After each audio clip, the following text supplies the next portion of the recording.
পাশাপাশি আমরা দেখছি এই সমস্ত বিষয়ে আমরা যেটা মনে করি অন্তর্বর্তী সরকার তার দায় দায়িত্ব এড়িয়ে যেতে পারে না।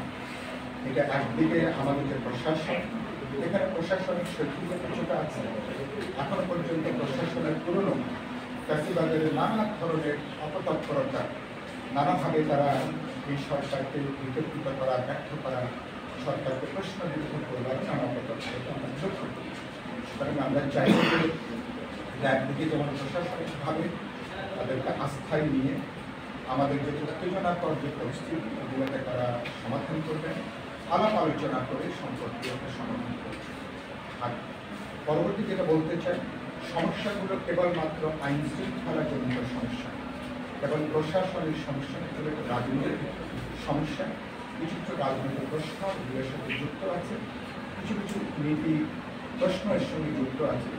কারণ সরকারকে আমরা অবশ্যই বলব শুধু প্রশাসনিক উদ্যোগের পাশাপাশি রাজনৈতিকভাবে আলাপ আলোচনা করে বোঝাপড়া করে এই সমস্ত সমস্যাগুলো যাতে আমরা সমাধান করতে পারি সে ব্যাপারে সরকার নিশ্চিতভাবে প্রমাণ করতে পারি।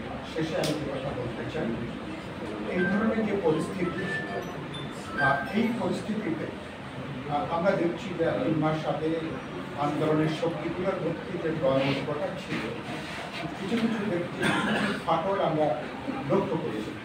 এই ফাটলের সুযোগ ধরে নানা ধরনের প্রতিক্রিয়াশীল, নানা ধরনের পরাজিত শক্তি তারা আবার বেরিয়ে আসার একটা চেষ্টাকে আমরা লক্ষ্য করি। সেজন্য আমরা এই অভ্যুত্থানের গণঐক্যতাকে ধরে রাখা, সংক্ষিপ্ত করা, জোরদার করা, এটা কেমন জরুরি। একই সাথে আমরা মনে করি রাজনৈতিক দলগুলোকে সরকারের আস্থায় নয়।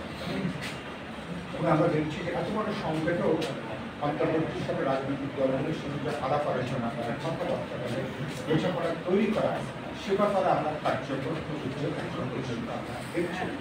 আমরা সরকারকে বলবো এটা কেবলমাত্র সরকারের পক্ষে একা এই দুর্নীতিটা মোকাবেলা করা সম্ভব না। সকল রাজনৈতিক দল, ছাত্র তরুণরা, সমাজের সমস্ত অংশ স্টেকহোল্ডারদেরকে আস্থায় নিয়ে আলাপ আলোচনা করে সমাধান করতে, কারণ আলটিমেটলি বাংলাদেশকে তো একটা আমাদের প্রয়োজন সংস্কারগুলো সম্পন্ন করে আমরা বলেছি সম্ভব সময়ের মধ্যে একটা অবাধ বিশ্বাসযোগ্য নির্বাচন নিশ্চিত করা। কারণ এরকম একটা নির্বাচিত সরকার ছাড়া আসলে এরকম একটা পরিস্থিতির টালমাটাল পরিস্থিতি শেষ পর্যন্ত দেশকে মোকাবেলা করাটা অসম্ভব। আমরা চাইব যে সরকার এই কথাগুলো তারা নেবেন এবং তারা একটা দায়িত্বশীল আচরণ করতেন।